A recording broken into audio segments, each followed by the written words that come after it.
Salut tout le monde, ici Daphné pour l'émission Accès Média.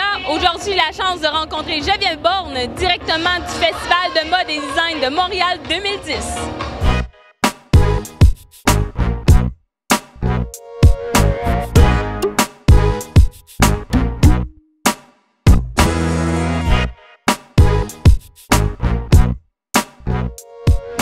Alors, je suis présentement avec Geneviève Borne, directement du Festival de mode et design de Montréal.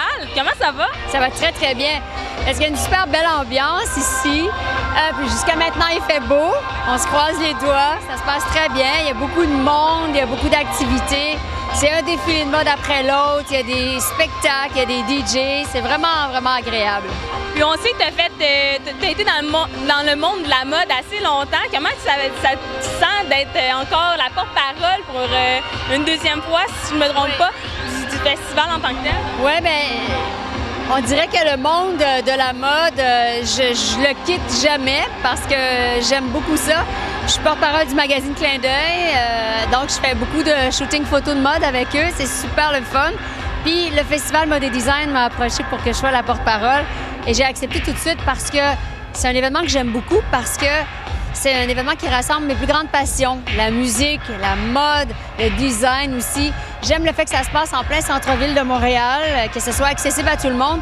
Parce que c'est ça qui est important, c'est de faire sentir aux gens que c'est pour eux, c'est pour le public. La mode descend dans la rue et c'est accessible. Les gens peuvent assister au défilé de mode. Habituellement, les défilés, c'est réservé aux gens de l'industrie. Alors que là, c'est pour tout le monde et c'est les gens qui achètent les vêtements. Alors là, ils peuvent prendre des notes, savoir qu'est-ce qui est à la mode, qu'est-ce qui est tendance cet automne. Donc, c'est un super événement. Bien, les défilés de mode, j'en fais peut-être un ou deux par année. Je défile toujours à la semaine de la mode. Je défile aussi dans l'événement ici. Fait que c'est le fun, tu sais. J'ai l'occasion de défiler encore de temps en temps. Puis les photos, bien ça, j'en ai jamais autant fait. Je me trouve très, très choyée d'en faire autant. Surtout pour le magazine Clin d'œil, on me demande souvent comme mannequin invité et je trouve ça vraiment, vraiment très, très le fun.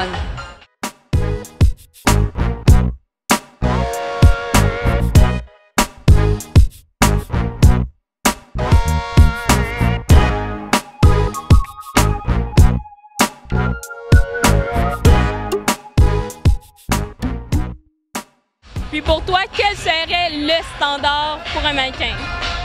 En fait, c'est ça qui est le fun, c'est que dans Clin d'œil, on le voit de plus en plus, on fait appel à des mannequins différents. Puis dans le cadre du Festival Mode et Design aussi, il y a un défilé qui est organisé avec vraiment des femmes qui ont des beautés vraiment diversifiées.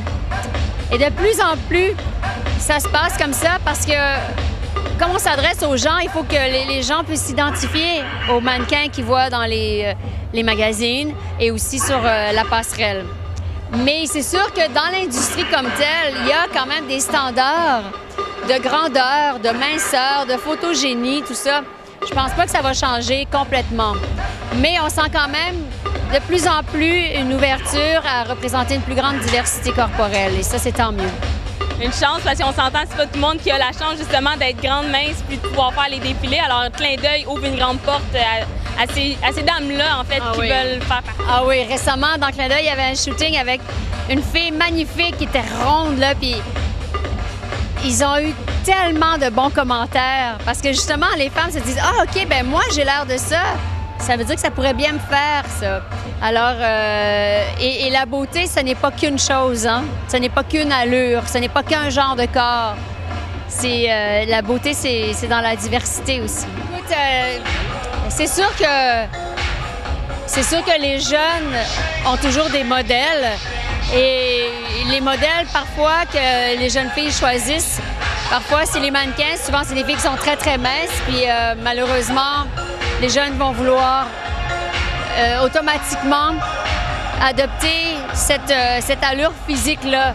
Mais il faut comprendre qu'il y a des mannequins qui ne sont pas nécessairement anorexiques, que c'est leur statut naturel, c'est leur métabolisme, c'est comme ça. Là où c'est dangereux, c'est quand les gens vraiment volontairement se privent et font du tort à leur corps pour atteindre un idéal de beauté. Tu as fait partie de Musique Plus quand tu as commencé, tu as fait Canal Évasion, tu t'es promené en fait un peu partout. Tu as aussi été porte-parole aussi pour CoverGirl pour Québec, là, tu sais, pour Clin d'œil. Est-ce que tu aimes ça de promener un peu partout, mais toujours rester un peu de différence? En fait, moi, j'ai toujours vu ma carrière pas comme une ligne droite en ascension. J'ai toujours vu ma carrière plus comme un éventail qui se déploie. Donc, en parallèle, tu vois, je fais de l'animation télé.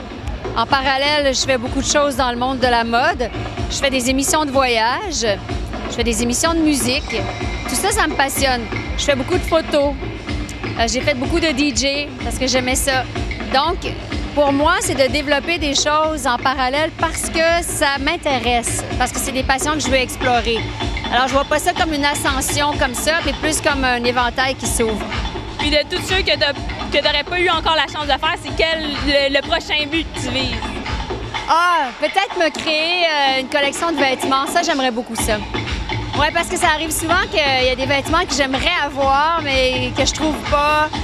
Ou bien je vois des vêtements, je me dis, ah, s'il y avait ça de telle façon, ça me plairait un peu plus. Peut-être qu'un jour, je vais faire le saut puis je vais dessiner des vêtements. C'est quoi le vêtement que tu t'aimerais le plus créer?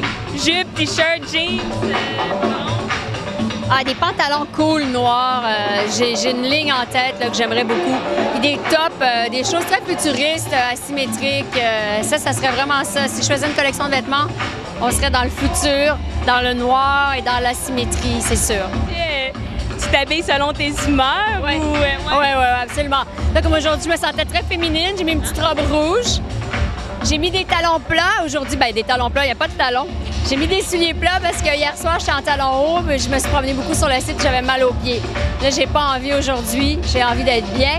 Alors aujourd'hui, j'ai des petites ballerines et une petite robe très féminine. Qui te font très bien, ça, de 100%. Merci! Merci. Alors, on te remercie beaucoup. On te souhaite pour l'année prochaine que tu sois encore la porte-parole, car tu abordes fièrement le genre. Je ne sais pas, mais si on m'invite encore, je vais dire oui avec plaisir.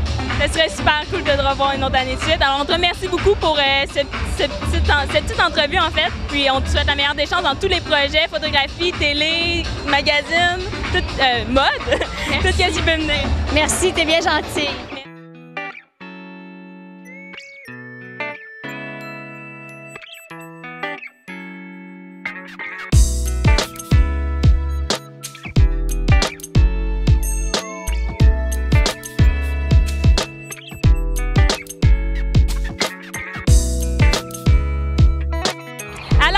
Se termine mon entrevue avec Geneviève Borne. Je vous invite à visiter le www.jvmproduction.com et sur ce, on se revoit. C'est une prochaine émission d'Accès Média.